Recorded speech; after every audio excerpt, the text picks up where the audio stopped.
cultura de não participar do time da fofoca. Aquilo que os meus olhos não viram e os meus ouvidos não ouviram, não posso falar com a mente pequena e a língua grande. A cultura de saber que eu sou parte do nós, não sou uma ilha. O meu trabalho ou omissão interfere diretamente no sucesso do todo. A cultura de ter uma conduta atrativa. Precisamos ser pessoas que mudam o ambiente para melhor. A cultura de honrar a atividade principal da igreja, o nosso culto. Graças a paz, irmãos. Estão felizes? Então, nada com um amém desse. Vocês estão felizes? Em primeiro lugar, eu queria dar as boas-vindas a você que veio até aqui, você que é dessa casa, especialmente a você que está nos visitando. Eu queria identificar você nesse momento.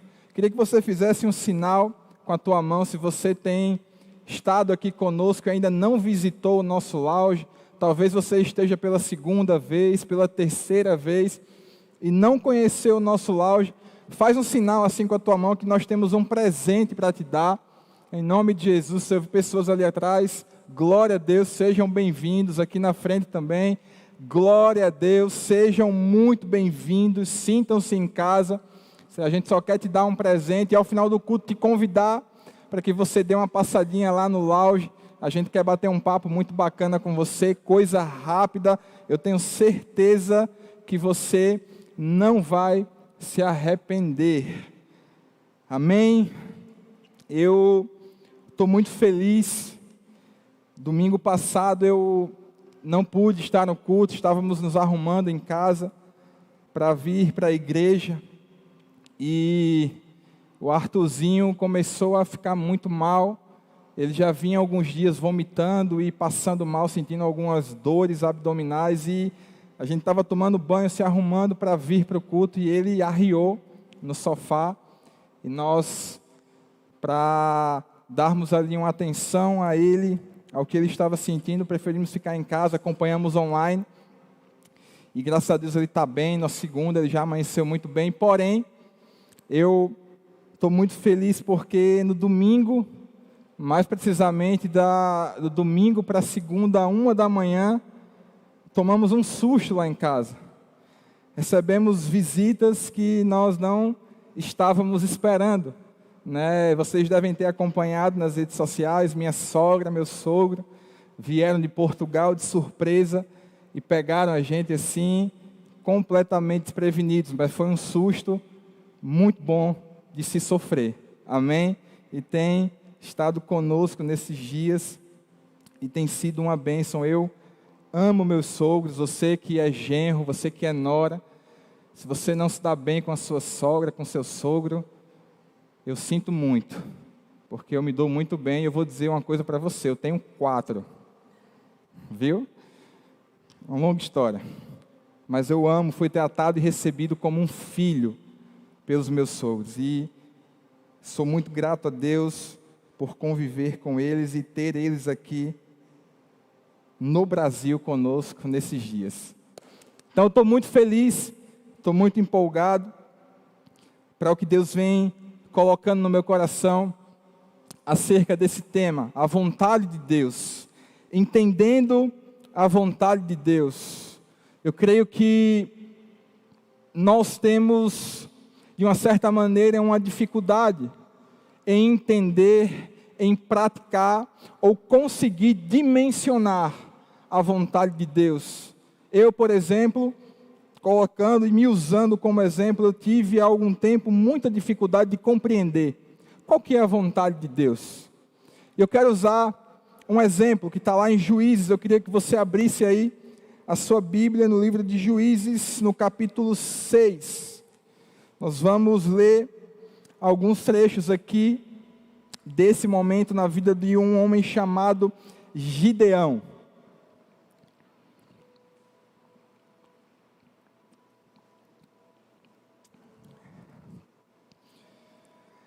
Juízes 6, vamos ler do 1 até o 18 e depois do 36 ao 40. Todos acharam? Amém? Se você achou, diga: eu vou para o céu. Se você não achou, diga: eu também quero ir. Glória a Deus. Está passando aqui no telão, acredito eu. Vamos lá. Versículo 1 diz assim: de novo os israelitas fizeram o que o Senhor reprova, e durante 7 anos eles os entregou nas mãos dos midianitas. Os midianitas dominaram Israel, por isso os israelitas fizeram para si esconderijos nas montanhas, nas cavernas e nas fortalezas. Sempre que os israelitas faziam as suas plantações, os midianitas, os amalequitas e outros povos da região a leste deles as invadiam. Acampavam na terra e destruíam as plantações ao longo de todo o caminho até Gaza, e não deixavam nada vivo em Israel, nem ovelhas, nem gado, nem jumentos. Eles subiam trazendo os seus animais, suas tendas, e vinham como enxames de gafanhotos. Era impossível contar os homens e os seus camelos. Invadiam a terra para devastá-la por causa de Midian. Israel empobreceu tanto que os israelitas clamaram por socorro ao Senhor. Quando os israelitas clamaram ao Senhor por causa de Midian, ele lhes enviou um profeta que disse: assim diz o Senhor, o Deus de Israel: tirei vocês do Egito, da terra da escravidão. Eu os livrei do poder do Egito e das mãos de todos os seus opressores. Expulsei-os e dei a vocês a terra deles. E também disse a vocês: eu sou o Senhor, o seu Deus. Não adorem os deuses dos amorreus, em cuja terra vivem, mas vocês não me deram ouvidos. Então o anjo do Senhor veio e sentou-se sobre a grande árvore de Ofra, que pertencia ao abiesrita Joás. Gideão, filho de Joás, estava malhando trigo num tanque de prensar uvas para escondê-lo dos midianitas. Então o anjo do Senhor apareceu a Gideão e lhe disse: o Senhor está com você, poderoso guerreiro. Ah, Senhor, respondeu Gideão, se o Senhor está conosco, por que aconteceu tudo isso? Onde estão todas as suas maravilhas que os nossos pais nos contam quando dizem: não foi o Senhor que nos tirou do Egito? Mas agora o Senhor nos abandonou e nos entregou nas mãos de Midian. O Senhor se voltou para ele e disse: com a força que você tem, vá libertar Israel das mãos de Midian. Não sou eu quem está enviando? Ah, Senhor, disse mais uma vez Gideão, como posso libertar Israel? Meu clã é menos importante de Manassés e eu sou o menor da minha família. Eu estarei com você, respondeu o Senhor. E você derrotará todos os midianitas como se fossem um só homem. E Gideão prosseguiu: se de fato posso contar com o teu favor, dá-me um sinal de que tu és que está falando comigo. Peço-te que não vás embora, até que eu volte e traga a minha oferta e a coloque diante de ti. E o Senhor respondeu: esperarei até você voltar. Agora o 36. Gideão disse a Deus: quero saber se vais libertar Israel por meu intermédio, como prometeste. Vê, colocarei uma porção de lã na eira. Se o orvalho molhar apenas a lã, e todo o chão estiver seco, saberei que tu libertarás Israel por meu intermédio, como prometeste. E isso aconteceu. Gideão levantou bem cedo no dia seguinte, torceu a lã e encheu uma tigela de água do orvalho. Disse ainda Gideão a Deus: não se acenda a tua ira contra mim. Deixa-me fazer só mais um pedido. Permite-me fazer mais um teste com a lã. Desta vez, faze ficar seca a lã e o chão coberto de orvalho. E Deus assim fez naquela noite. Somente a lã estava seca. O chão estava todo coberto de orvalho. Muito provavelmente você conhece essa história, você já ouviu falar sobre esse homem, mas eu quero conversar com você sobre alguns aspectos em relação à vontade de Deus estabelecida diante daquilo que é propósito dele para a minha e para a sua vida. Muito provavelmente, você já se fez essa pergunta: Senhor, qual a tua vontade para a minha vida? Senhor, o que tu tens preparado para quem será? Não. O que o Senhor tem preparado para a minha vida? O que é que o Senhor tem reservado para mim? Qual é a tua vontade para a minha vida? O que o Senhor espera de mim como servo? E conversando, ouvindo, vendo, eu tenho entendido que nós estamos diante de um povo, diante de uma geração que tem muitas dúvidas acerca dessa vontade estabelecida. Mas talvez, e aí é que mora o perigo, talvez essas dúvidas, na verdade, estejam camuflando aquilo que nós de fato deveríamos saber, e por algum receio de não querer entender essa vontade, preferimos ficar perguntando de Deus: Senhor, qual a tua vontade? Porque eu já vi pessoas negligenciarem a vontade de Deus, porque ela envolve algum sacrifício.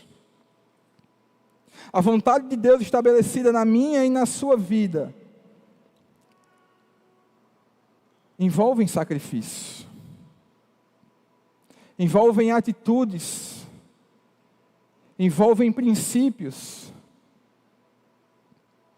E quando nós lemos Romanos 12, 1 e 2, nós precisamos de fato entender que vontade é essa, que é boa, perfeita e agradável. E esses dias, conversando com um jovem, ele veio me fazer uma pergunta acerca desse texto de Romanos. E ele fez: pastor, eu tenho uma dúvida em relação a um texto que está lá em Romanos 12. E eu disse: me conte, pequeno gafanhoto, o que te aflige? E ele falou: olha, eu entendo que a vontade de Deus é boa, porque Ele é um bom Deus. Deus é bom, o tempo todo Ele é bom. Então, naturalmente, a sua vontade é boa. E eu também entendo, pastor, que a vontade dEle é perfeita, porque eu sirvo a um Deus perfeito. E aí, quando ele concordou com esses 2 pontos, eu pensei: tem alguma coisa errada. Está concordando demais com Deus. Vai vir algo assim pesado agora. Um jovem assim concordando com 2 coisas seguidas com Deus. Brincadeira, jovens. Amo vocês. E ele falou: mas espera aí, agradável. Eu entendo que ela é boa, eu entendo que ela é perfeita, mas agradável? Às vezes, a vontade de Deus para a minha vida me faz sofrer. Nem sempre a vontade de Deus para a minha vida é agradável. E eu falei: é verdade. Você falou a verdade. Ele começou a perguntar o porquê. A palavra está se contradizendo? A Bíblia não é confiável? Eu disse: não, calma. É que o pecado alterou o paladar do homem, tornando a vontade de Deus, que é boa, perfeita e agradável, indigesta para nós. A vontade que é boa, perfeita e agradável, muitas vezes não é enxergada pelo homem caído, porque é algo que vai trazer uma repulsa diante da vontade que a nossa carne deseja e anseia. Então, quando ela não é agradável aos nossos olhos, é porque ela vai de encontro com aquilo que a nossa natureza humana quer fazer. Então, não é que ela é desagradável por si só, mas é porque a nossa reação em relação à vontade de Deus é essa. O pecado fez com que ela se tornasse indigesta para nós. E esse texto, em várias versões da Bíblia, vem como ele diz assim: para que possam provar qual seja a boa, perfeita e agradável vontade de Deus. Mas não é a tradução perfeita para aquilo que o apóstolo Paulo quis expressar aqui. Algumas traduções mais recentes vão dizer e se aproximar mais daquilo que Paulo realmente quis dizer. Então, traduzindo do grego, diz assim: para que provem qual seja a vontade de Deus, a saber, aquilo que é bom, agradável e perfeito. Então, qual a diferença? Qual a diferença? É óbvio que a vontade de Deus é boa, perfeita e agradável, mas Paulo está se tratando e se dirigindo na forma como nós reagimos a essa vontade. Em outras palavras, ele está dizendo: como um cristão pode discernir a vontade de Deus? Mediante a sua palavra. A palavra de Deus é a régua, é o menu, é aquilo que vai nos alimentar e orientar segundo a sua palavra. Então, a minha reação diante dessa vontade estabelecida na sua palavra vai me fazer entender e compreender como que eu tenho que reagir a essa vontade. E Deus quer que nós sejamos e façamos aquilo que é bom, perfeito e agradável. A minha reação diante dessa vontade estabelecida na sua palavra é que, de certa forma, eu deseje, eu anseie em querer as coisas que Deus quer que eu queira, e não aquilo que a minha carne quer que eu faça. Porém, eu gostaria que esse entendimento fosse suficiente para que nós vivêssemos a vontade de Deus.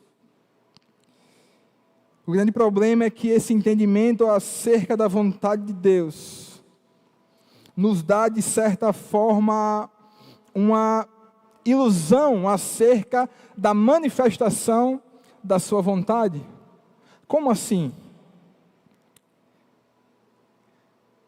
É que muitas vezes nós enxergamos pessoas que dizem: não, Deus, ok, eu entendo a sua vontade, eu sei que eu preciso me submeter à sua vontade, conforme está escrito na sua palavra, mas espera aí, me mostre agora como que eu tenho que fazer, o que eu tenho que fazer, aponta para mim o caminho que eu tenho que seguir, me orienta.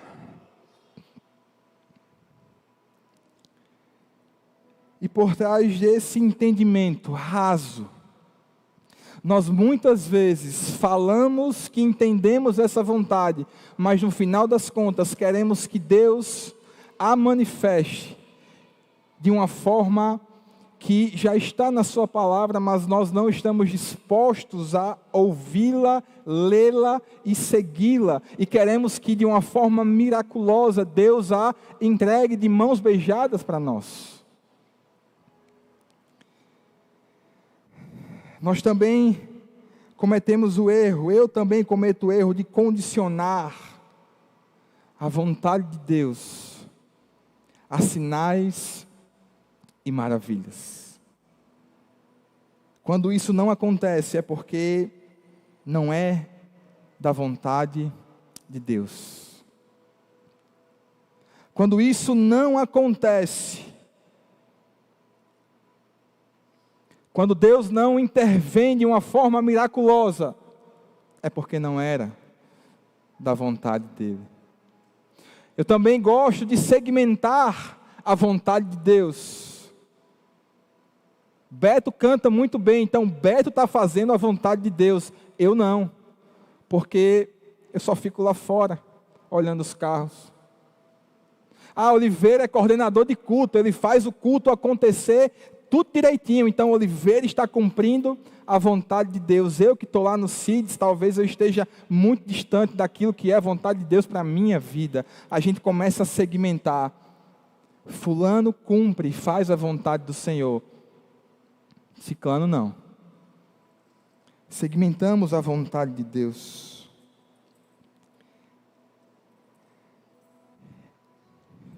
E o que eu tenho visto, irmãos, é que as pessoas têm limitado a vontade de Deus.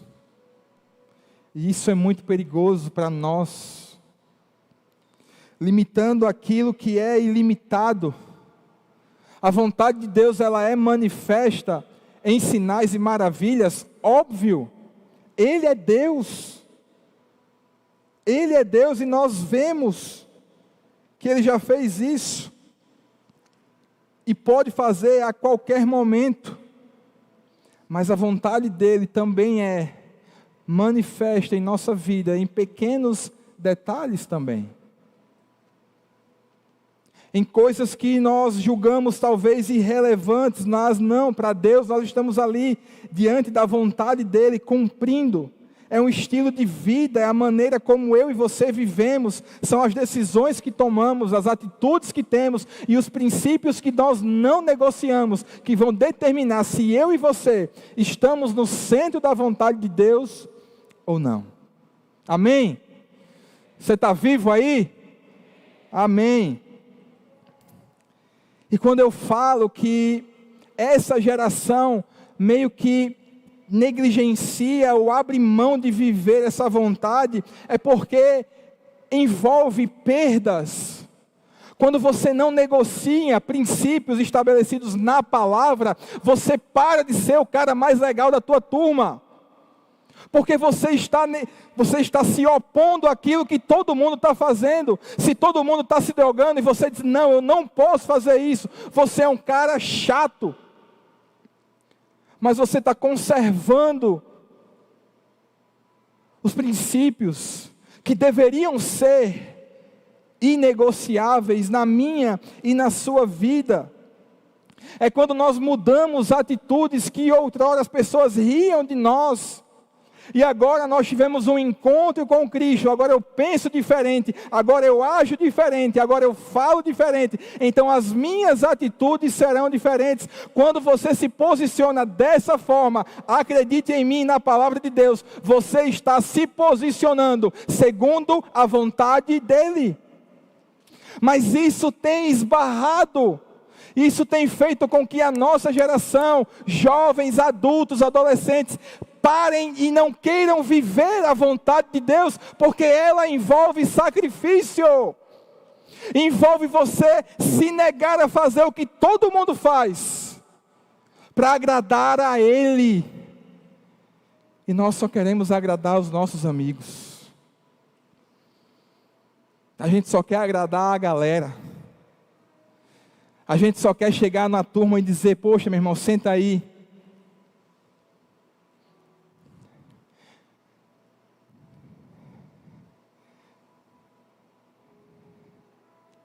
E é aí que a coisa complica.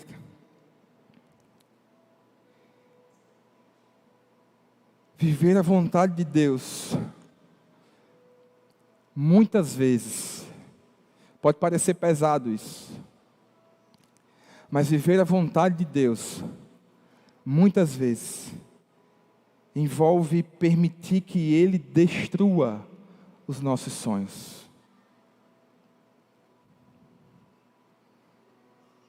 Talvez o seu sonho é ser um cara rico e bem-sucedido. Talvez o teu sonho seja casar. Talvez o teu sonho seja ter um carro bacana. Talvez o teu sonho seja ter uma casa muito legal. Nada disso é errado. Mas existe uma vontade acima de todas essas coisas. De todos esses sonhos. Que é agradar a Deus. E sabe a oração do Pai Nosso? Pai Nosso que estás no céu, santificado seja o teu nome. Venha a nós o vosso reino. Seja feita a tua vontade. Essa oração é perigosíssima, meu irmão. Deixa eu te fazer uma pergunta. Quantas vezes você fez essa oração sendo plenamente verdadeiro com Deus? Senhor, que seja feita a tua vontade.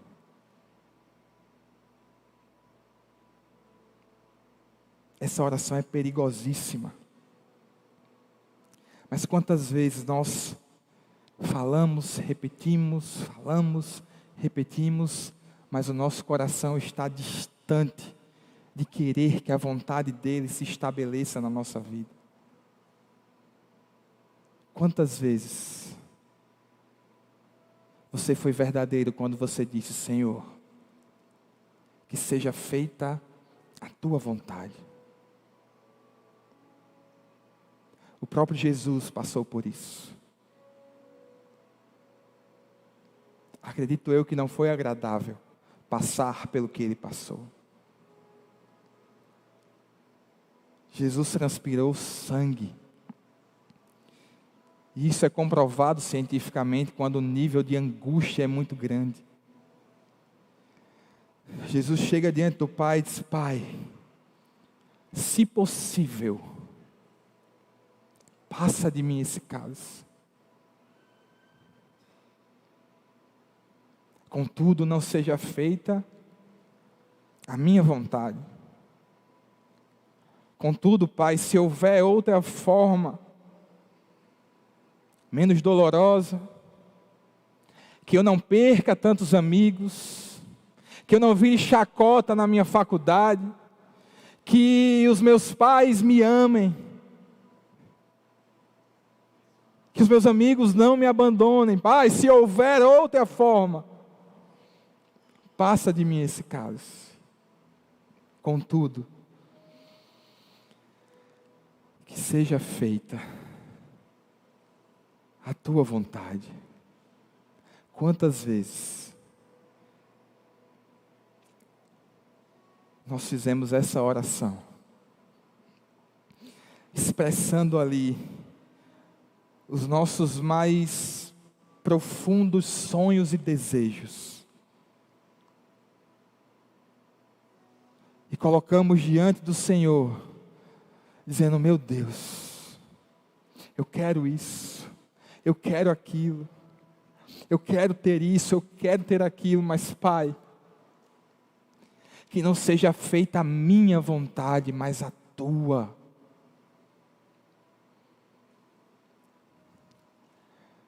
Estar no centro da vontade de Deus não é fácil. Porque a vontade dele pode envolver a destruição dos nossos sonhos.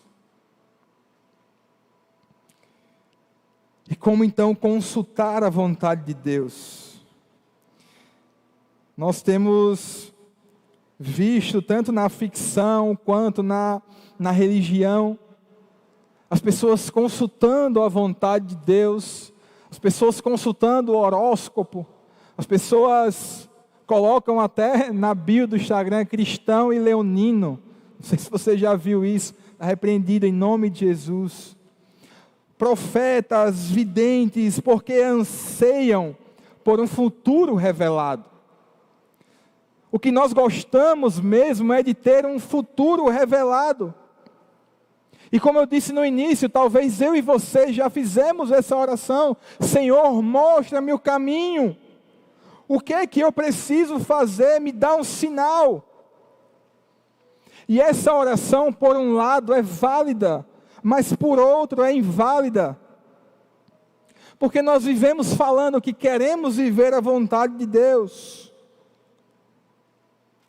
E eu entendo que, por ser válida em algumas questões, é porque de fato nós não queremos errar e queremos ter ali uma direção divina. Só que na maioria das vezes o que não fazemos é perguntar ou consultar se essa prática é incentivada pela palavra de Deus. E meus irmãos, é lógico que eu já ouvi histórias de pessoas que pediram um sinal a Deus. E Deus respondeu. Pessoas que pediram um sinal ao Senhor e foram respondidas. Só que eu e você precisamos entender, por mais difícil que seja, que apesar desses testemunhos, isso não torna essas respostas um padrão bíblico, ou um padrão para a igreja. Da mesma forma que nós enxergamos alguns que foram respondidos, para pensar na quantidade de pessoas que não foram respondidas dessa forma, com sinais.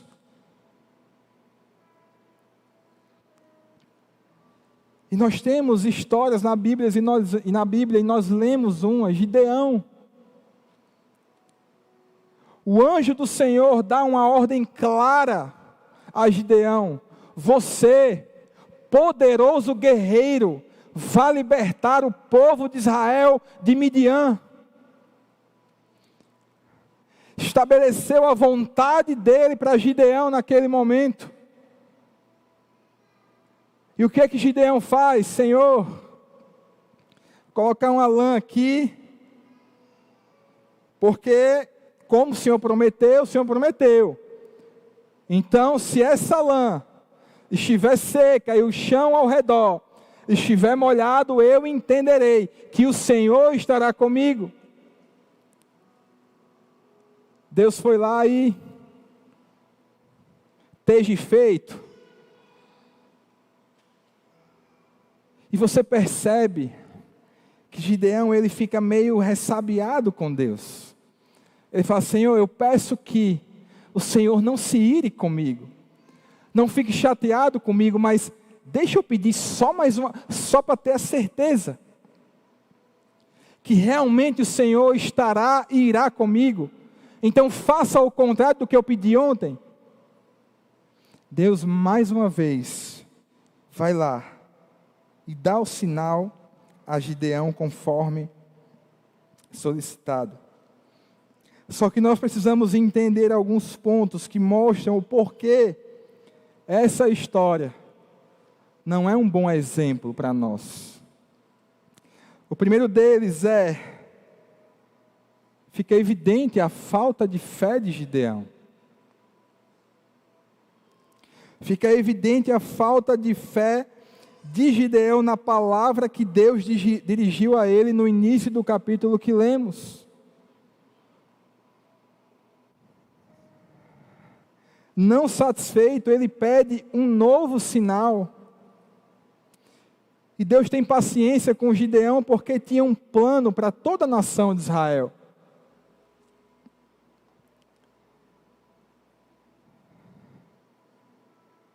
E eu fico me perguntando quantas vezes nós não fazemos isso, não agimos assim com Deus.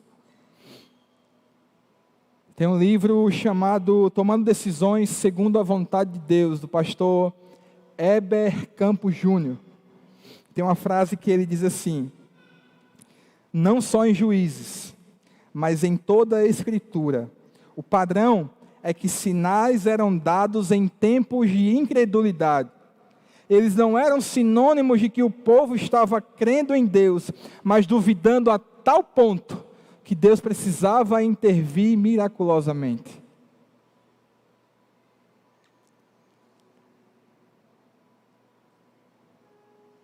Para imaginar isso. Deus estabelece a vontade dele para Gideão. E a nossa tendência natural e religiosa é entender que Gideão era um cara que tinha uma fé absurda, porque Deus foi lá e respondeu à solicitação dele.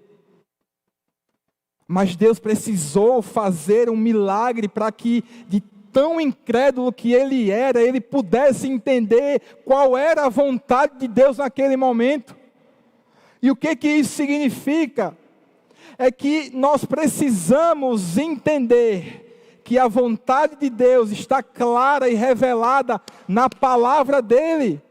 E eu e você temos livre acesso para consultar qual é a boa, perfeita e agradável vontade de Deus na Bíblia. Amém?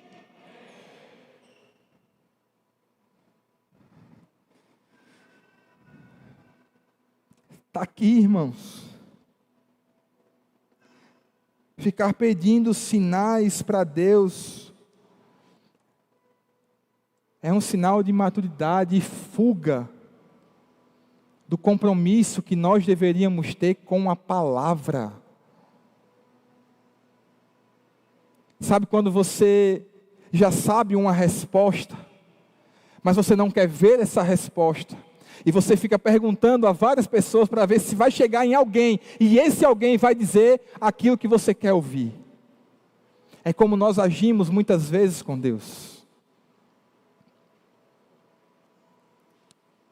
E nós precisamos aprender a nos relacionarmos com Deus dessa forma. E, por exemplo, eu preciso aprender.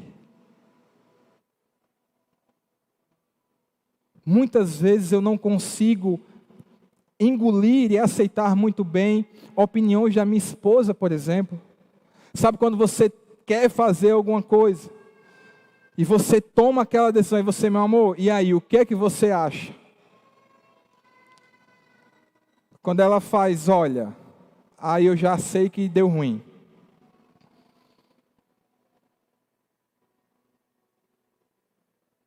E ela fala, não concordo.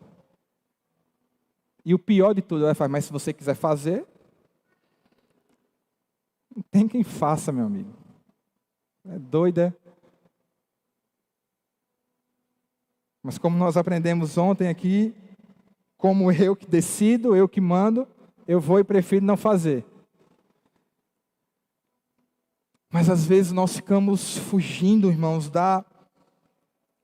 do compromisso que nós deveríamos ter com a palavra de Deus.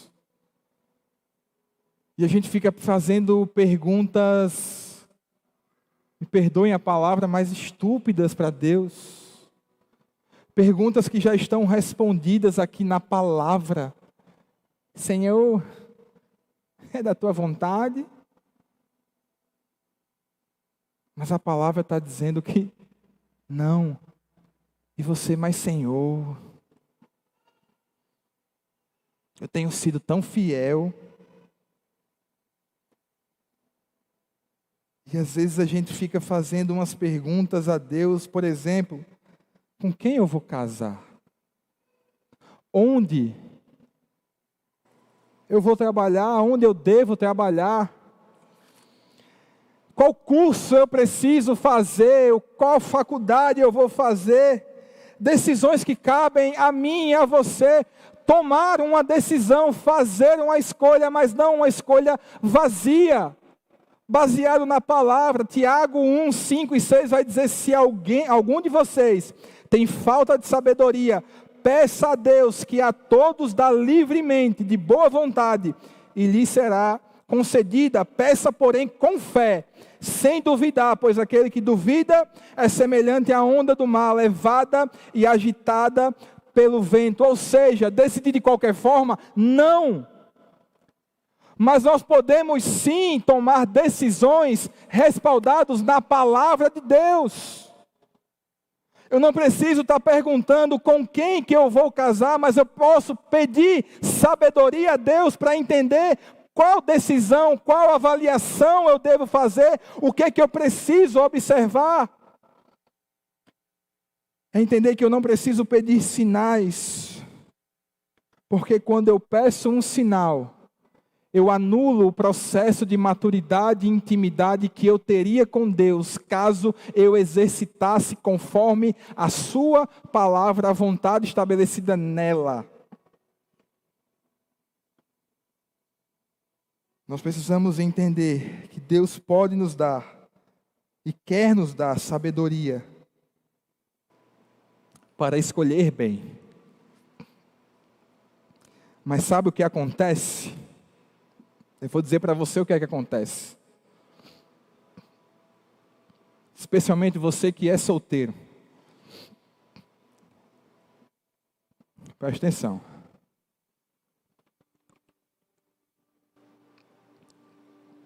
Nós nos colocamos diante de Deus. O cara que é solteiro. E nós nos apresentamos ali.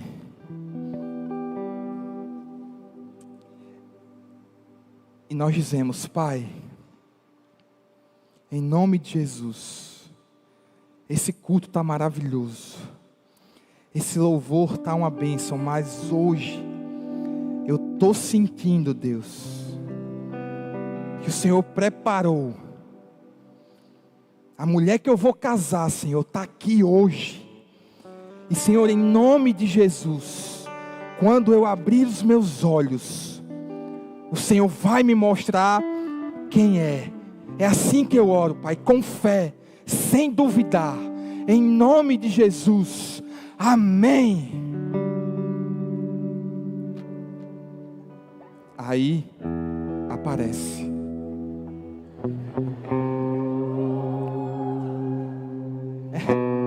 É isso que nós esperamos. Às vezes é isso que nós estamos esperando quando queremos pedir um sinal a Deus. Só que Ele nos deu sabedoria o suficiente para escolher bem. Escolher inclusive com quem você deve casar e principalmente com quem você não deve se envolver. Deus não fez isso comigo. Eu não estava aqui, o holofote desceu em Larissa e eu disse: é ela. Obrigado, Senhor. Sim. Não. Não foi assim. Mas eu fui observando. Eu fui entendendo a palavra de Deus, o que é um casamento, o que é que eu precisaria fazer para me casar, o que é que ela precisaria ter para que eu pudesse casar com ela, quem eu deveria me tornar para ser um bom marido para ela. Observar como ela se relacionava com os pais. E mediante a esses detalhes, a essa sabedoria dada por Deus, que está disponível para mim e para você, eu olhei no olho dela e disse: é tu. E sou casado há mais de 10 anos. E tenho 2 filhos lindos.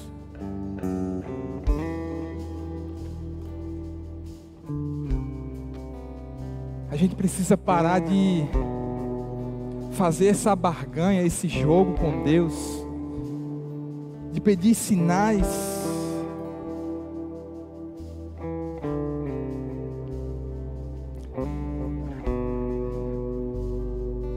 Quantos planos e projetos você deixou de fazer porque você entendeu que você não teve uma resposta de Deus?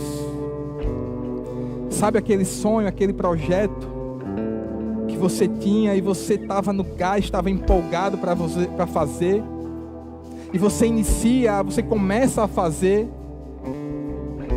só que as dificuldades vêm, e aquela empolgação do início começa a oscilar, e você começa a se questionar: Senhor, será que é da tua vontade realmente eu fazer isso? E você começa a pedir sinais a Deus: Deus, me mostra se é isso mesmo que eu tenho que fazer.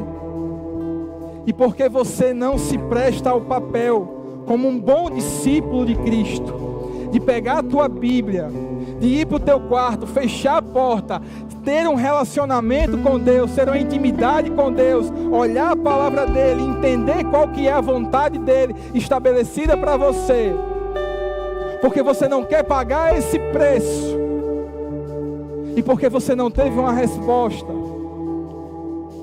você abriu mão de um projeto, de um negócio, que talvez era a vontade de Deus para a tua vida. Mas por imaturidade, por preguiça,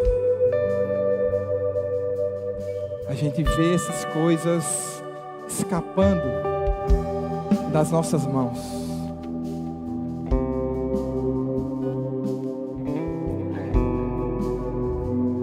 Um discípulo de Jesus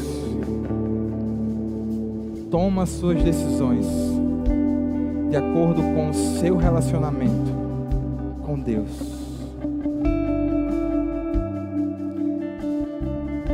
Eu queria que você entendesse é que existe sim uma vontade estabelecida na palavra para a tua vida. Pode ficar de pé, em nome de Jesus.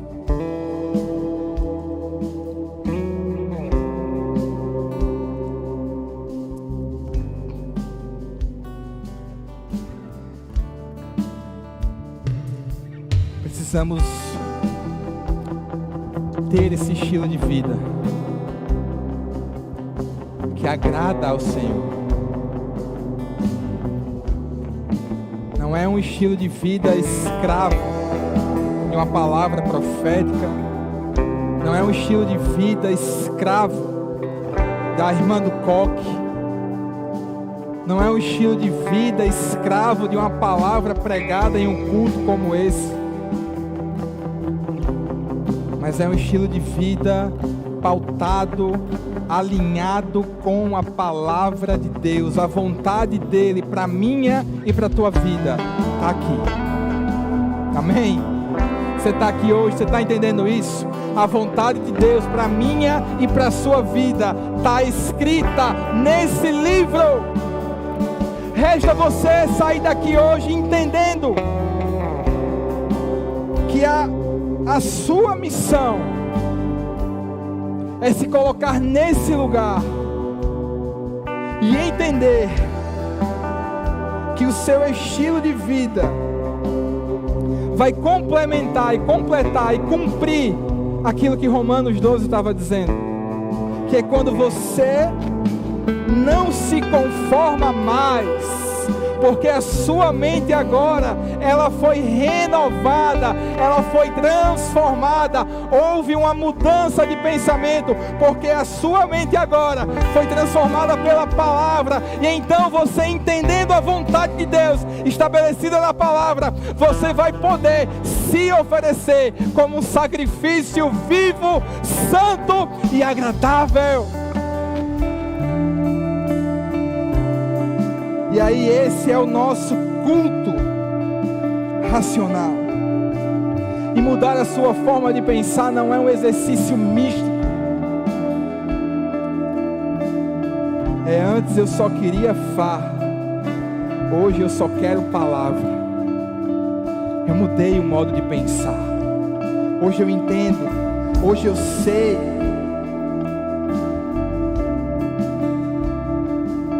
Efésios 5,17, Paulo vai dizer: não sejam insensatos, mas procurem compreender qual é a vontade do Senhor. Procurem pensar, raciocinar e perceber na palavra de Deus. Em outras traduções vai dizer: não hajam de forma impensada, se ofereçam, seja você esse sacrifício vivo, santo e agradável. Meu irmão, em nome de Jesus, não saia daqui hoje sem entender que é você, não sou eu, não é um sinal miraculoso, não é um profeta, não é um pastor, mas é você entender que o sacrifício é você. O sacrifício é você, é a vontade dele. É que a nossa vida seja ofertada todos os dias. Aleluia. Todos os dias. Cranfield disse: nenhuma adoração a Deus pode ser aceitável a Deus desacompanhada de obediência de vida. Obediência de vida. Sem obediência à palavra dele, a nossa tendência natural é seguir os costumes deste mundo, os desejos da nossa carne. Você sabe agora o que você tem que fazer. Eu encerro com essa frase do Rodrigo Bibo, que diz assim: não fique esperando o propósito para caminhar, porque você descobre o propósito na caminhada. E descobrir o propósito na caminhada é entender que o propósito é o caminho. Deus te abençoe, meu irmão.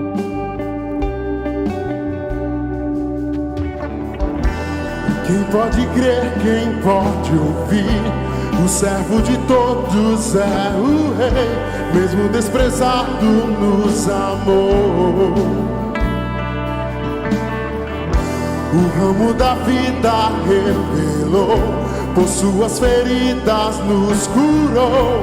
Todos os povos se prostrarão. Cantamos, lindo, lindo, lindo és.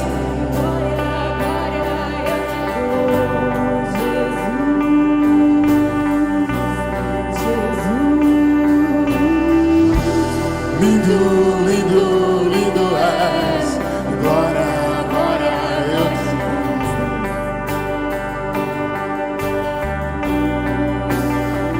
Então me leva à sala do trono, mostra a tua beleza. Quero ver tua face, Deus. Me leva à sala do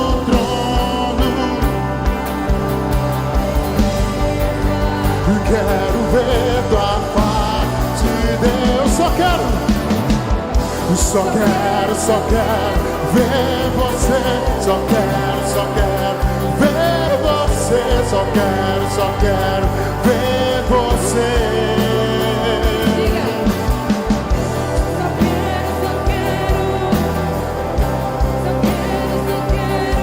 Ver você. Ver você. O que é que os anjos veem, que os fazem se prostrar? O que é que os anjos veem, que os fazem cantação? O que é que os anjos veem, fazem se prostrar? o que é que os fazem cantação? Santo! Santo, Santo, Deus poderoso, Santo, Santo, Deus poderoso, Santo, Santo, Santo, Deus poderoso.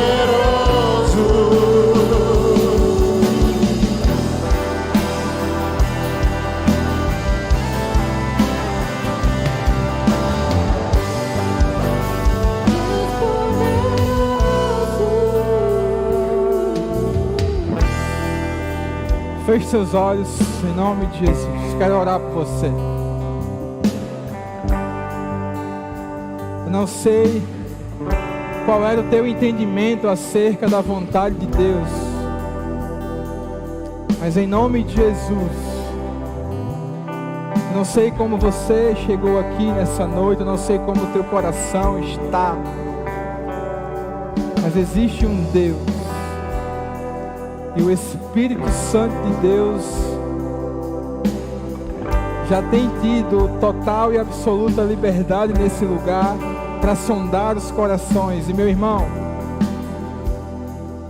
em nome de Jesus, que a partir de hoje você possa não só pedir em nome de Jesus, mas que você possa ter o entendimento de pedir o que Jesus pediria. Isso muda tudo. Isso muda tudo. E eu tenho certeza absoluta que dessa forma, a vontade que é boa, a vontade que é perfeita e a vontade que é agradável se cumprirá em você e através de você. Pai, em nome de Jesus, que o Senhor possa tocar os nossos corações, que o Senhor possa nos movimentar, que o Senhor possa nos tirar da zona de conforto e colocar em nós o entendimento acerca da manifestação da Tua vontade. Deus, nos ensina a oferecer o nosso corpo, a nossa vida como um sacrifício em detrimento do cumprimento da Tua vontade, Senhor. Em nome de Jesus, receba toda a nossa adoração, todo o nosso louvor nessa noite, mas o mais importante de tudo isso, cumpra em nós a Tua vontade, coloca em nós o entendimento perfeito do que é viver segundo a Tua vontade, e um dia talvez teremos o prazer, o privilégio, a honra de ouvir do próprio Deus: vistes Renan, vistes Jadilson, homens segundo o meu coração. Em nome de Jesus, se você quer ter esse entendimento, meu irmão, em nome de Jesus, erga suas mãos o mais alto que você puder e declare que Ele é santo, que Ele é santo, que Ele é santo.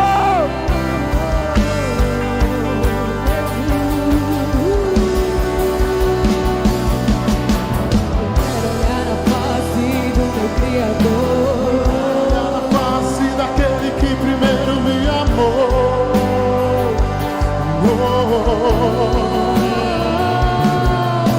Eu quero olhar na face do meu Criador. Eu quero olhar na face daquele que primeiro me amou.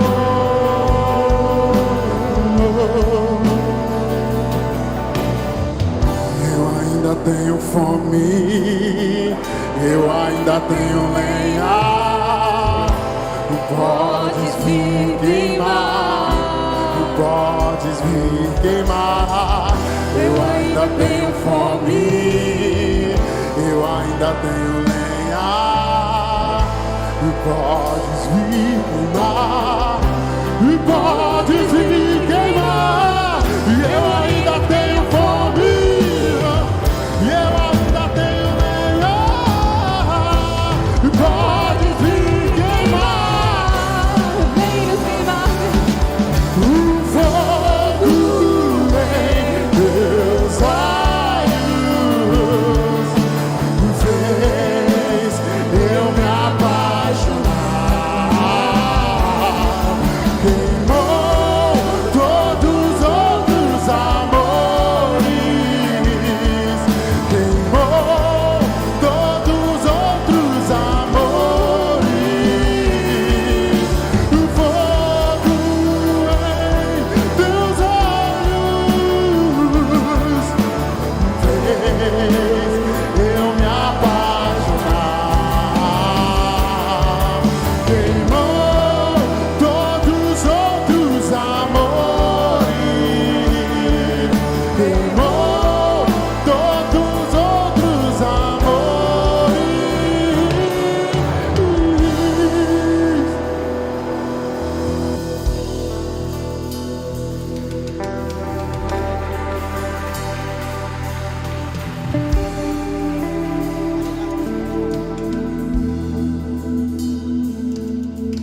Amém? Pode... Oi, som, ei. Amém. Graças e paz, queridos, podem sentar. Enquanto o pastor Alisson pregava aqui, eu, como sempre faço, ia internalizando a mensagem na minha mente, no meu coração. E o Espírito me incomodava, porque é indigesto, né, pastor? E realmente é. No sentido de que a vontade de Deus, a grande questão para nós é que ela tem um lugar, né? E este lugar, que muitas vezes nós não sabemos exatamente aonde é, nós sabemos aonde ele não é. Isso nós sabemos. E é por isso que é tão complicado para digerir. Porque a vontade de Deus, ela nunca está dentro da nossa zona de conforto. Sempre que a gente for procurar ela lá, dificilmente vamos encontrar ela lá. Ela sempre vai estar fora da nossa zona de conforto. E isso às vezes nos faz perceber ela como algo desagradável, mas ela não é. Como foi pregado aqui essa noite, ela é boa, ela é perfeita e ela é agradável. Amém? Você já orou hoje? Amém? Já orou hoje? Se você orou, amém, glória a Deus. Se você não orou, você vai ter a oportunidade de fazer isso agora. Amém? Nós vamos encerrar o culto orando em prol da saúde do pastor Pedro. Então eu peço que você fique de pé. Amém? Com essa oração nós vamos encerrar. Eu gostaria que você abrisse a sua boca mesmo e orasse. Amém? Que Deus possa ouvir a sua voz essa noite. Que Deus realmente possa ouvir o som do seu coração, do nosso coração. Nós somos uma família. Estamos num propósito extremamente nobre. Estamos nessa campanha de oração. Estamos crendo no milagre, amém? Eu creio, eu sei que você crê também.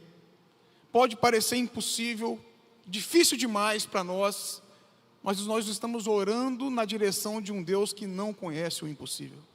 Amém? Ele não conhece o impossível. Então ore, feche seus olhos, curve a sua cabeça. Amado Deus, nós queremos te agradecer, Pai, pela tua palavra. Queremos te agradecer pelo teu ensino, pelo teu confronto, Pai. Queremos te agradecer por chamar a nossa atenção em amor. Muito obrigado, Senhor. E queremos também, Pai, como temos feito, Senhor, nós queremos interceder pela vida do nosso pastor Pedro, Pai. E estendo essa oração à sua família, Pai. Aquelas pessoas que estão diretamente envolvidas, se doando, se entregando de uma maneira, Pai, descomunal muitas vezes. Doando tudo o que tem, toda a sua energia, toda a sua força, em prol desse propósito, Pai. Senhor, abençoa a vida da pastora Gigliola, Pai, em nome de Jesus. Espírito Santo de Deus, dê a ela, Senhor, toda a força necessária para ela continuar suportando este tempo adverso, mas que nós venceremos pelo poder do sangue de Cristo, Pai. Ó Senhor, eu peço a mesma coisa para Jéssica, que tem se entregado tanto, tem feito tanto também, Pai, em nome de Jesus, Pai. Renove, Senhor, renove as forças dela, Pai, em nome de Jesus. Renove o ânimo dela todos os dias, todas as manhãs, Pai. Espírito Santo de Deus, que ela possa receber uma unção dobrada do Teu Espírito a cada instante, Pai. Todas as manhãs, todos os dias, em tudo que ela fizer, Pai, em nome de Jesus.